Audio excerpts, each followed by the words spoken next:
newsagents. President Putin and the Russian security services operate like a super PAC. They deploy millions of dollars to weaponize our own political opposition research and false narratives.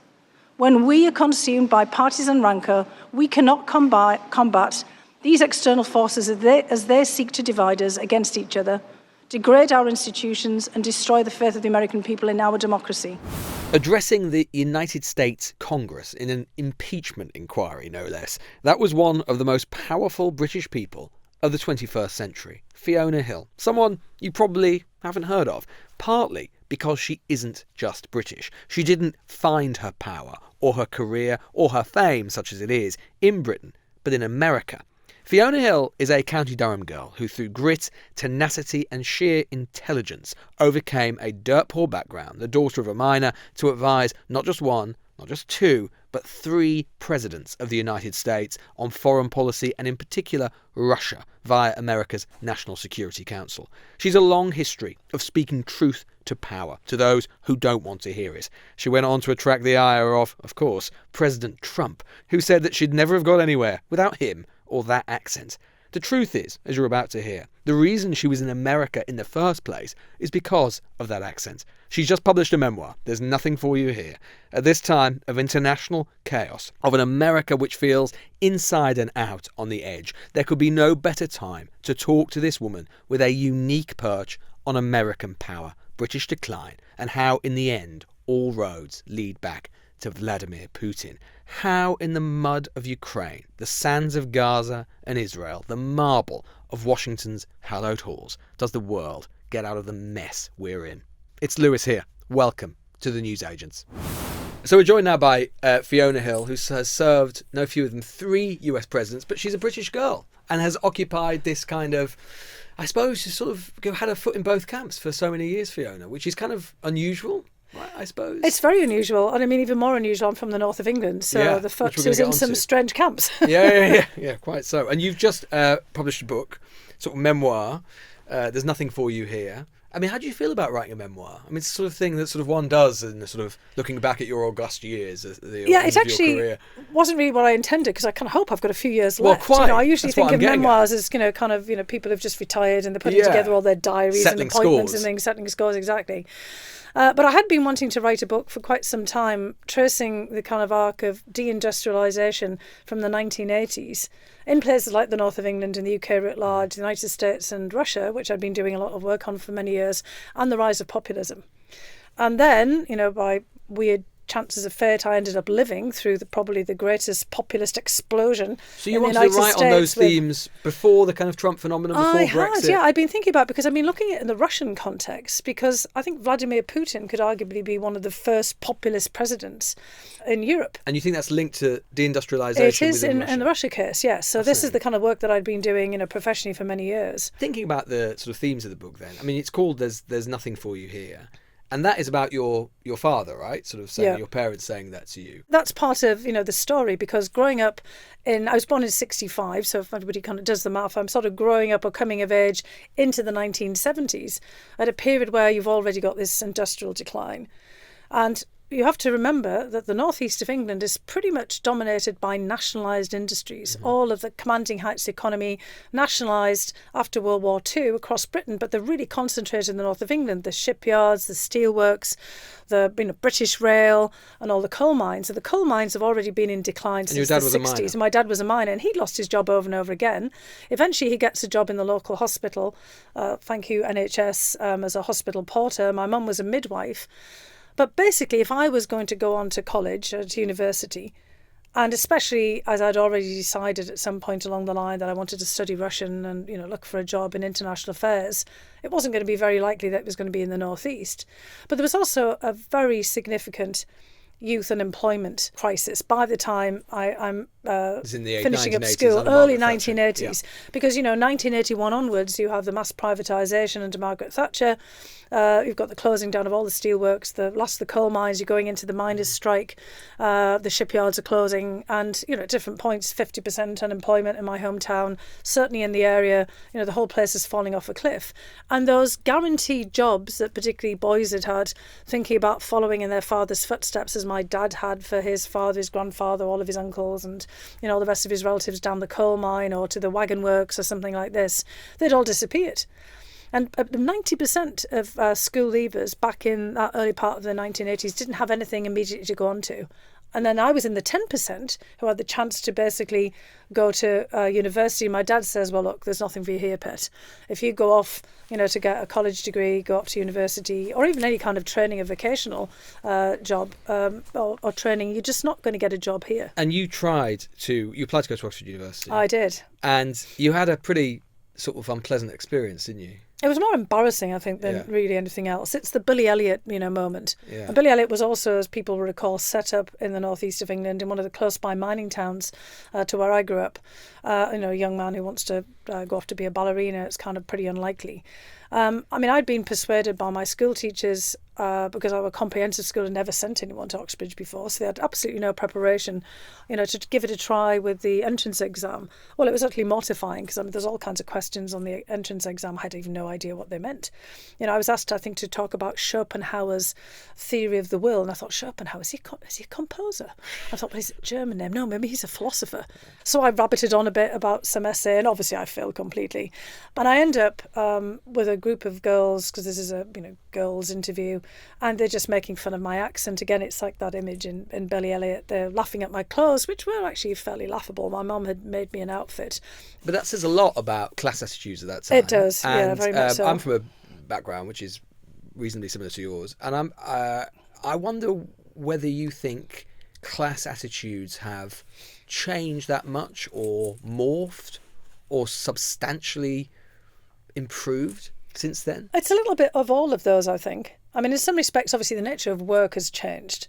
So, you haven't got all of coal miners running around or steel workers. There are kind of a few vestiges of those old working class jobs that are obviously still there. But things have morphed into the gig economy, and, it's harder to kind of really think about the nature of work in that class context. But that's what I mean. In a way, the questions have become... morphing. They can become different. But, class is still relevant. And there's also very much a class association with certain regions that's persisted. So when you say that it hasn't changed, because the North is always thought of as the bastion of the working class. Even though, of course, not everybody who lives in the North has ever been, working down a coal mine or a steelworks. Or certainly socialist or left-wing. Absolutely, because it's still that legacy of the nationalised industry after World War II.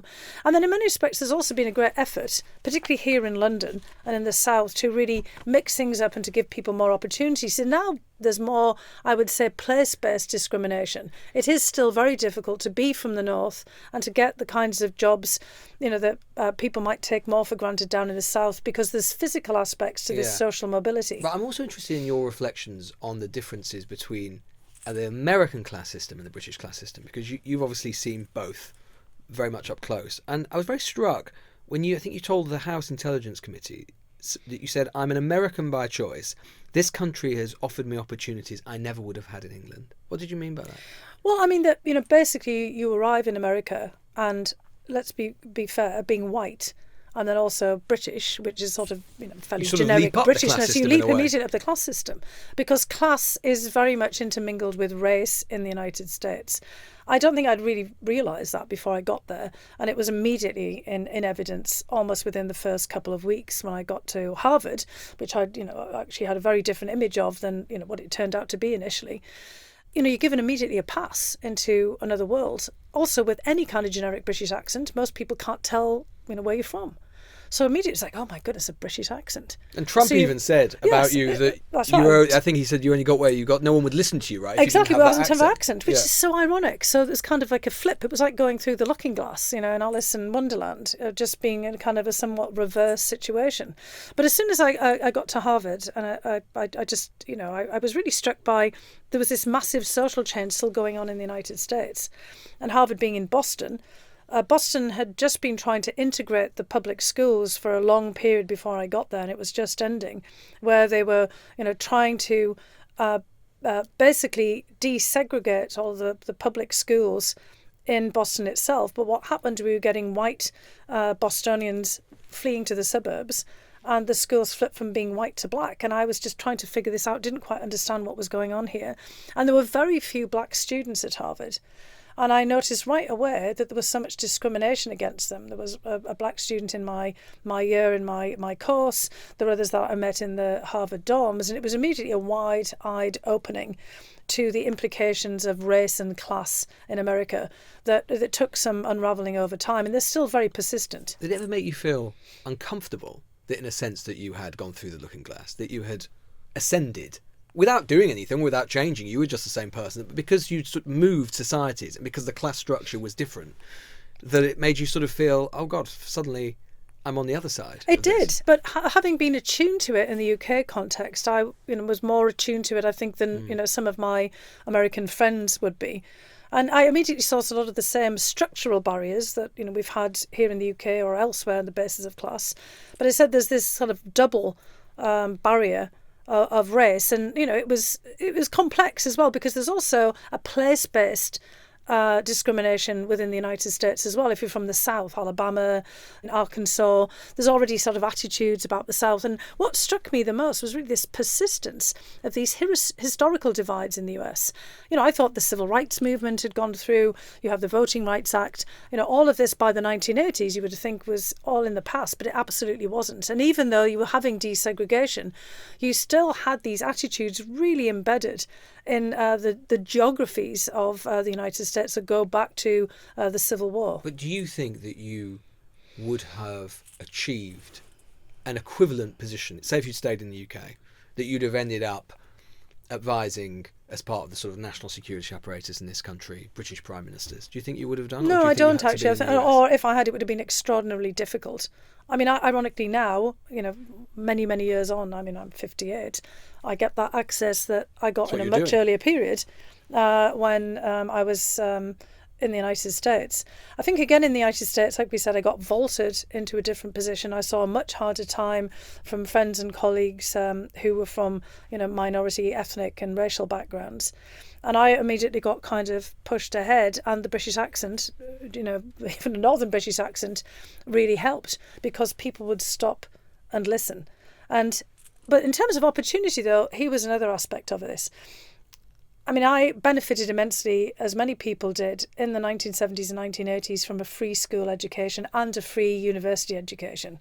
I had a scholarship to Harvard. Harvard paid for everything. I graduated without any debt from my higher education, which is miraculous now. It's hard to imagine that, UK right? students now very often graduating with 50, 60, That's right, 70,000. overburdened. Same in the United States. And so I already had another leg up. And I also had doors open for me by going to Harvard, obviously, networks, new contacts and connections. And that was what opened up the opportunity to go to Harvard University. And that opportunity, kind of a fresh start. In America, people reinvent themselves all the time. And it gave me an opportunity for reinvention. And of course, you're now the Chancellor of Durham University.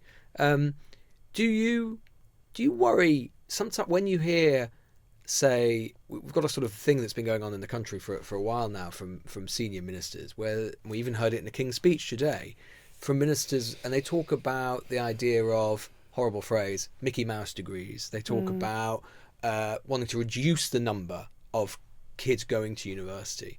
I mean, something that I worry about when I hear that is that, well, we all kind of know what kids they mean, and it's probably not their kids. It would have been you and me at some other point. Yeah, exactly. I worry about that when I hear that, because I think that then basically what working class kids are hearing when they hear that is that I shouldn't go. Do you think that's a problem? I think it is a real problem. But I think it's the way that we talk about this, right? I mean, if I go back to 1984 when I did go off to St Andrews, only about 10% of kids in the UK at that point were going off to university or some kind of college, polytechnic, etc. So there's been a mass expansion. So maybe what we need to sort of think about is the kind of the nature of the courses. But if we also then, look at other data, for example, and the sort of historical antecedents of sort of expanding education, both in the United States and the UK, there's a lot of lessons from this. So back in 1918 and then 1919, there were a number of reports that the British government did after World War I and after the Bolshevik Revolution and the kind of rise of all these totalitarian states, expanding education then in that first phase, and also adult education. And the whole idea was to have a more educated populace, and to basically be an antidote to demagogy. so that people would be critical thinkers and not just have skills in engineering or, the sort of STEM subjects, but be able to kind of think for themselves about whether someone was trying to pull a fast one over them. We've come full circle in 100 years back to that same spot. It's the same time that the BBC gets started. The United States also starts to expand education in times of crisis, thinking about it from the terms of societal renewal, building up, kind of new economy, new demands. And if we start to, look at then the nature of, the health of society, the kind of your overall well-being and education, there's a lot of research now in the United States that shows, a massive disconnect in terms of life outcomes, not just in sort of socioeconomic terms, but also in terms of mortality and health. So Angus Deaton, who's actually a Scottish professor now at Princeton, his wife Anne Case, they recently won a Nobel Prize for this correlation of deaths of despair and education. So basically, there's a 10-year mortality rate and moving, not the mortality rate, but life expectancy rate, and increasing between people who've got a college degree and don't. So education clearly ties in to all kinds of societal outcomes, and we've got to start unpacking that. And in some respects, they've decided that it's not just that you're getting a college degree, but it's just any kind of education and any kind of training.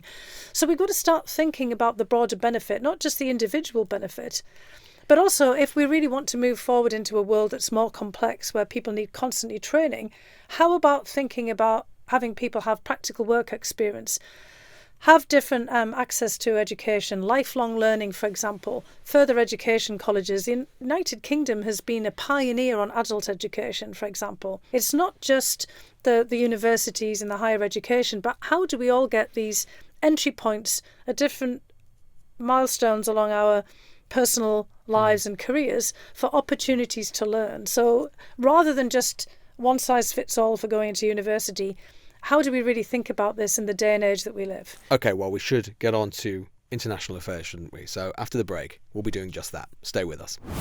I can't let go without talking to you a little bit about the many travails the world is looking at the moment. I mean, you have been in the room in the White House as part of the US national security apparatus while big crises are going on, like in the Middle East at the moment.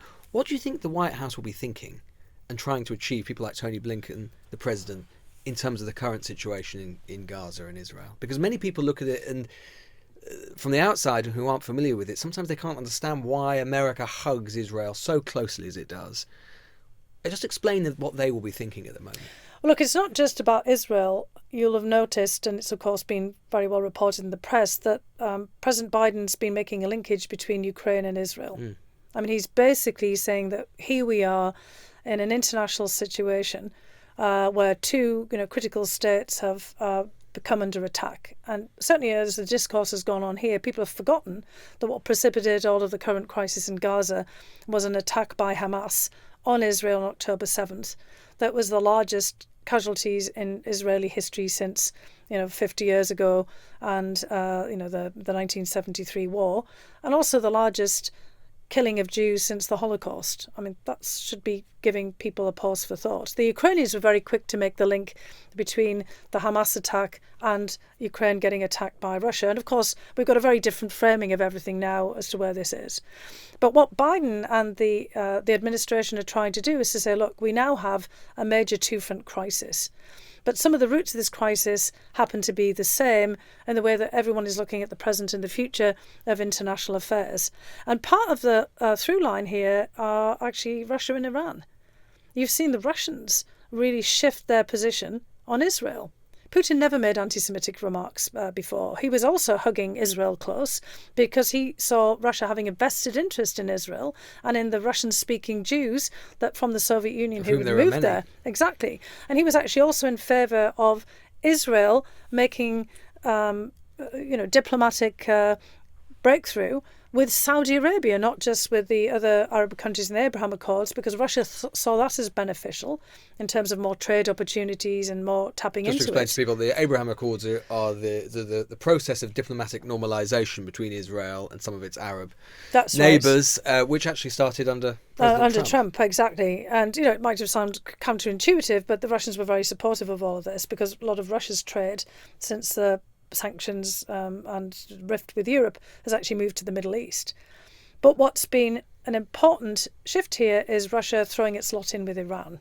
So Iran becomes a factor in both of these conflicts here that perhaps isn't getting as much scrutiny under Iran is supporting media. Russia in the Ukraine war, exactly right, supplying drones, so exactly right. And of course, Iran is somewhere there lurking in the background that we haven't fully passed yet in the Hamas positioning, obviously supporting Lebanese Hezbollah, also in Syria, etc. So part of the concern here, and the whole attitude of Putin has changed dramatically now with the support from Iran for the war in Ukraine.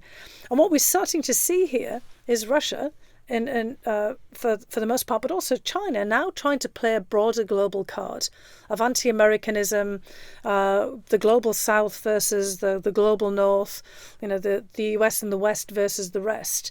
And Russia is trying to present itself, as it did during the Cold War, as the bastion and the flag standard bearer of the non-aligned movement or the national liberation movement or the post-colonial movement, and is now flicking back to the kind of rhetoric that you heard during the Cold War, talking about the anti-Western, anti-US, anti-Zionist, hence anti-Israeli movement. And Russia is dashing in here and trying to exploit this situation, in part because it wants to see the capitulation of Ukraine, the erosion of Western and US support, but it wants to capitalise on anti-Americanism. And of course, it's very easy in the current context to do so.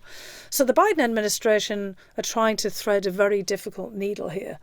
And, it's kind of got lost in the framing that we have of what's happening now in Gaza. I mean, this is old Cold War framing that Israel is a European colonialist power that has basically imposed itself on the Middle East. Notwithstanding the fact that, of course, many Israeli Jews have come from places like Yemen and Ethiopia. They've come from the Arab world. We see that rhetoric in some of the demonstrations that we do. As well. And not that they're not legitimate, but that is because that's the whole point. It's just what's happening to the Palestinians is over and over again an absolute tragedy. But you're seeing this larger geopolitical framing here that is obscuring a lot of what's actually happening on the ground, because the Russians in particular are now trying to make the most of this. And you see the Biden administration trying to push back against this. There is, of course, another element here as well, that the administration is extraordinarily concerned about a year from now, as we're sitting here, election day 2024, and how all of this is going to play out over time. So I think there's a real urgency here to get a grip of this before the world on fire basically starts not just singeing but also becoming combustible in the American context. And I want to talk about that, but do you think that the administration should be more forceful, or should be saying to Netanyahu, and we heard him saying yesterday that there wouldn't be a ceasefire, there could be small pauses, but Tony Blinken and others should be saying, and perhaps they are behind the scenes, but there should be a ceasefire. Is that something you would be advising? It's very difficult given what Hamas has done and where Israel is trying to position itself militarily here. Absolutely, we've got to speak out all the time, which we should have been very forcefully before now on the settlers and in the West Bank. And I think obviously Netanyahu is a dead man walking at this point. I mean, in political sense, by the way, just to be very clear there. It's very evident about how much he has messed up. There is an awful lot of opposition to what's happening inside of Israel itself.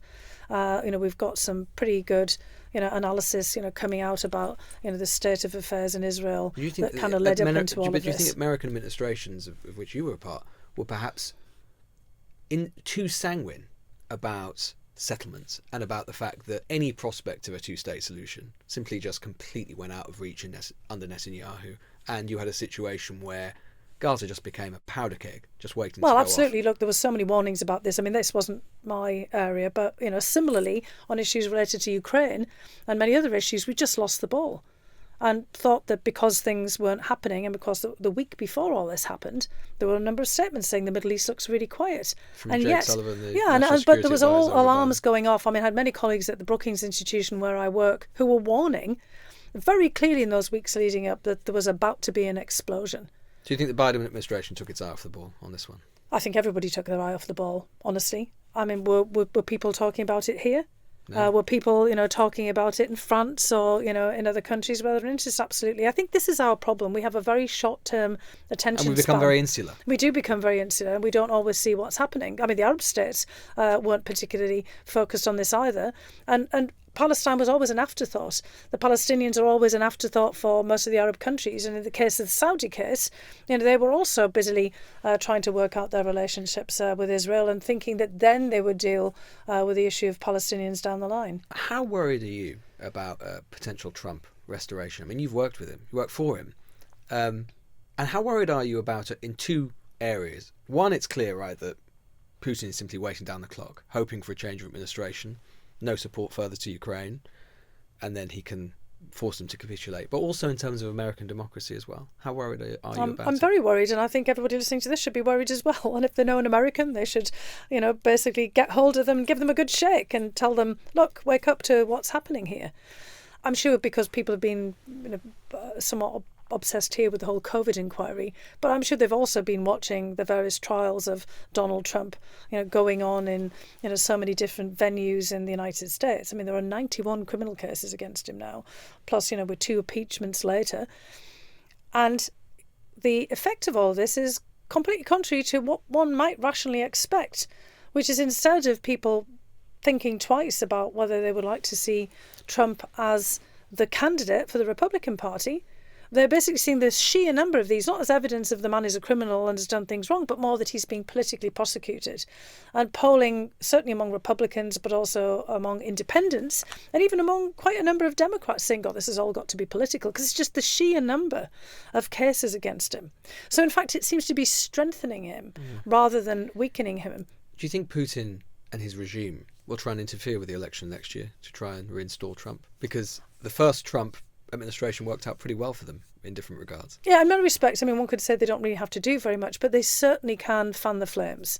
And I think we have to worry about them doing that in many other settings as well, in the United Kingdom, also in Germany, because next year you have 3 regional elections in Germany, in Brandenburg, Saxony and Thuringia, where the Alternative for Deutschland on the rise. That's very easy for the Russians to, basically use a bit of influence and, a little bit of nudging things in a different direction. All that the Russians have to do is just encourage the sort of talking down of American democracy, which isn't taking very much these days. I mean, for everybody, fragile. It is very fragile. It's brittle. And on the outside, of course, American leadership under Biden increased, but then that also looks like it's term limited, literally. And so all of the questions that I usually get when I'm here is what's going to happen in 2024 or if I'm travelling elsewhere. And the fact that we can't say we know, we actually don't know. There's more than a 50% chance as we speak now that Trump, will be the president based on polling, because it's always up and down, and he's ahead of Biden in numerous polls. I mean, that should be a real cause for concern. But that's the point, isn't it? Is that at what point did it become that American elections could become inflection points?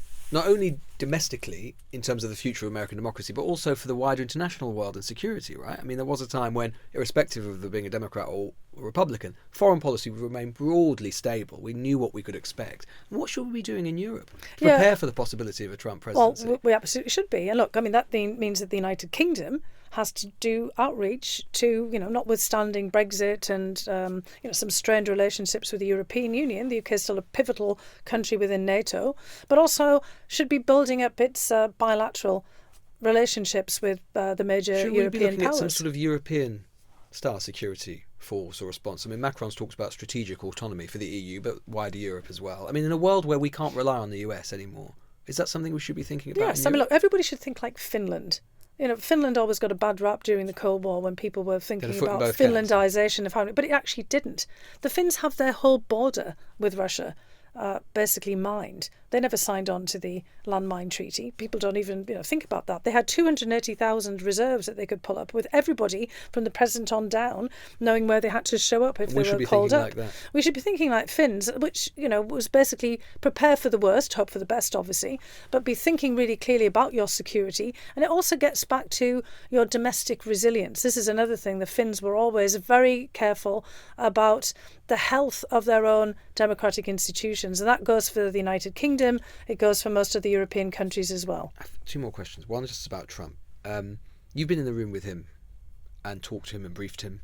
When you think about the prospects of his being there again, do you think that there would be any hope of the American state, of which you were a part, basically being able to do to some extent what it did in his first term, which is to take the worst edges off, take the excesses off, keep the sort of ship of state kind of rumbling on. Do you think it would be able to do that in a second term, in a way, as it did Trump before? has a plan, and various institutions are preparing all kinds of stratagems to help him, of basically taking away what he thinks is the deep state. And I would argue there was never really a deep state in the United States. It's a pretty shallow state, because so far down the hierarchy you have political appointments, exactly, much more than one would conceive of in any other country. Lots of positions remain unfilled even now in the Biden administration, so much time on. And I think that what Trump would do is hollow things out. He has already talked about moving departments and agencies out of Washington. It's one thing in the UK to do that, and it's also difficult, but it's another entirely. The United States federal government is actually pretty small.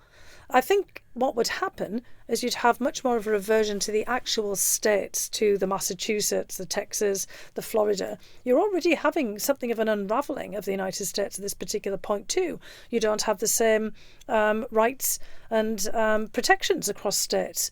You've seen the governors of Texas and Florida weaponising migrants, and there's quite a disaster on the southern border, but taking migrants and basically flying them off to places like Chicago and New York, so fighting, with other respective governors. You'd have a weak federal government, and I think a lot more action happening at the state level, and perhaps more of a formal unravelling of the United States. Do you think he could, in a second term, do you think he would actually countenance this time withdrawing from NATO?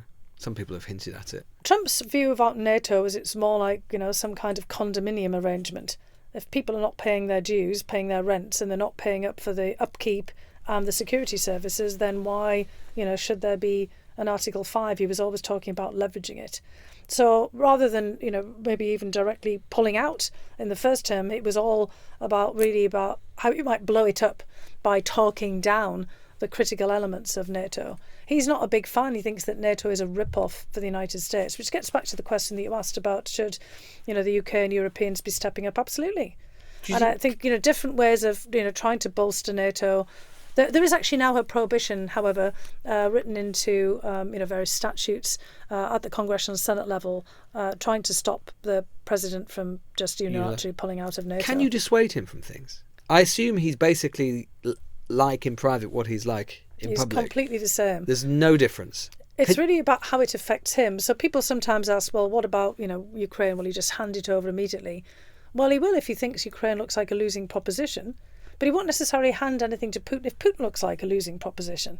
So a lot of it is really about appearances and how it reflects onto him himself. But can you dissuade him from things? I mean, is he open to kind of logical discourse? No, not really, he isn't. And it's really then a question of the people around him and whether they would restrain him. And I'd have a lot of doubt that the people who would come in with him this time around would, because they're much more then interested in their own agendas and not really in national security. I mean, some of them will argue that's a very unfair description, but no, I mean, if you look at the very last phases of the Trump administration leading up to January 6th, you can just expect more of the same.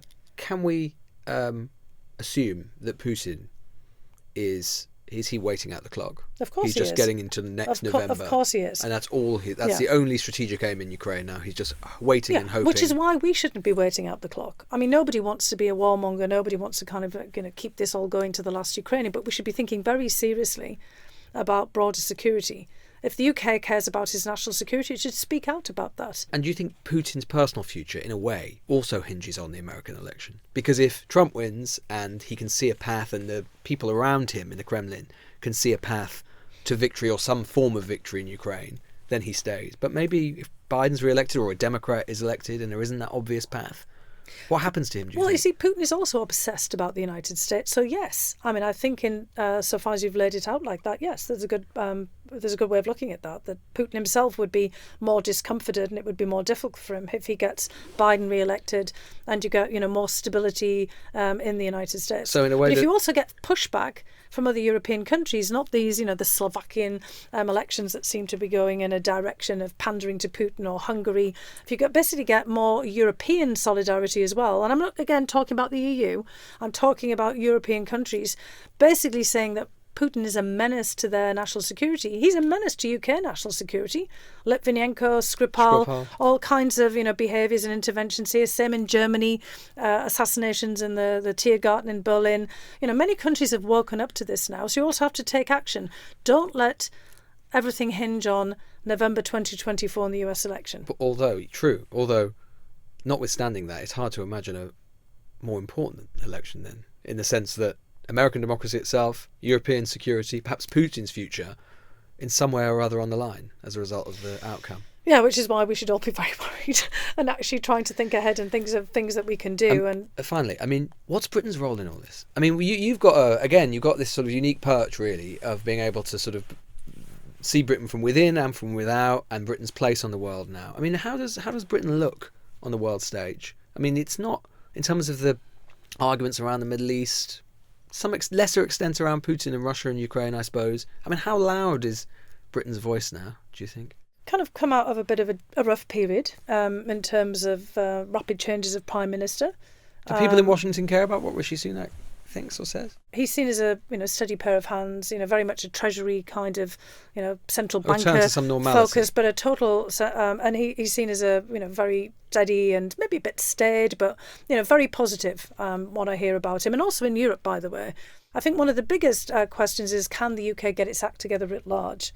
There's a sort of a sense now that the UK, as a result of all of the stresses and strains of Brexit and COVID, has kind of lost a bit of its, as Americans say, its mojo, but also financially, in terms of the economy has really taken a hard hit. And the question is really, can Britain get back again in the game? Fiona Hill, it's an absolute pleasure to talk to you. Thank you so much. Yeah, thank you. Well, that was fascinating, wasn't it? A reminder that her memoir is called There's Nothing For You Here. You can buy it now. She is really accomplished, really learned, really interesting. And you can kind of see maybe why one Donald Trump might have been, I don't know, a little bit intimidated, maybe. One piece of breaking news before we go, though. One Emily Maitlis has been seen passing through the arrivals gates at Heathrow. She has made it back in one piece, everybody. I know how relieved you'll be. They dragged her from the Atlanta Braves Stadium, corn dogs in hand. If you want to hear her latest, you can, of course, listen to the News Agents USA. Here's a taster.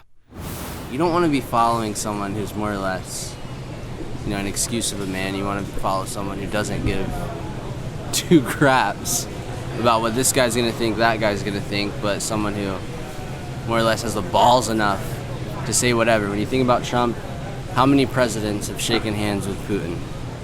Not a lot. There's multiple other people that Trump, connected with that other presidents didn't. Why? Because he's a fucking boss. At the end of the day, if you're going to war, you want to go to war with a boss. And a quick fact check after the back of that. The answer as to how many presidents have shaken Putin's hand is quite literally all of them since he's been in office. We'll be back tomorrow. Bye-bye.